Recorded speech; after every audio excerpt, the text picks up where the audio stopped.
એટલે હું તમારી હાટું લીંબુ પાણી લઈને આવતી જ હતી, પણ જ્યોતિ ભાભીએ જરા દૂધ ગરમ કરવાનું કીધું હતું ને એટલે થોડી વાર લાગી ગઈ. પણ કાલથી ટપકું મોડું નહીં થાય. 8:30 થયા નથી કે હું તમારી સામે ઊભી નથી. પણ અટાણે તમે આ પાણી લઈ લ્યો ને. લીંબુ પાણી નથી પીતા ને તો પછી તમને માથું દુખી જાય છે. તમે અટાણે આ પાણી લઈ લો. હું તમારી હાટુ મોસંબીનો રસ તૈયાર કરું. હે બા, તમે હું કામને હેરાન થયા? તો મને કહી દેવાનું. હું આખો દી નવરી છું તો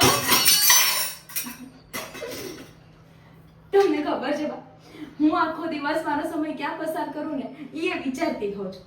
તો થોડી વાર જ્યોતિ ભાભી નહીં આ તો થોડી વાર મોટા ભાભી નહીં આ, આખો દી યાથી યા ને આયાથી યા એમ કરતા કરતા દિવસ પસાર કરું. અરે ના, તમારે જરાય ઊભું નથી થવાનું. તમારે જે હોય ને એ મને કહી દેવાનું. એક રાત પાડશો ને કે હું તમારી પાસે હાજર.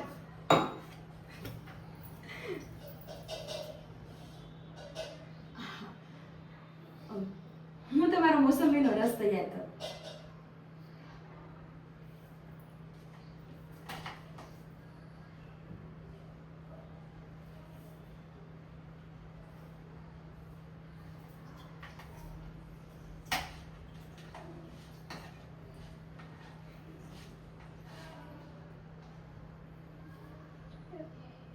ખીજાણા તો ખીજાણા, મારા હારા હાટુ જ ખીજાણા છે ને.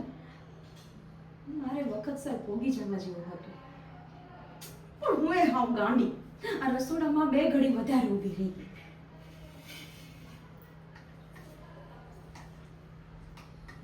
તમન્ના ભાભી જીભના તીખા છે પણ અંદરથી બહુ હારા છે. કા ગયા વર્ષે મને તાવ આવ્યો હતો તો એમણે જ મને દવા દીધી હતી અને 1 કલાકમાં તો આખો તાવ આમ ચપટી વગરતા ક્યાંય ગાયબ થઈ ગયો હતો. ભાભી બહુ હારા છે. અરે ભાભી જ નહીં, ઘરના એકે એક બહુ હારા છે.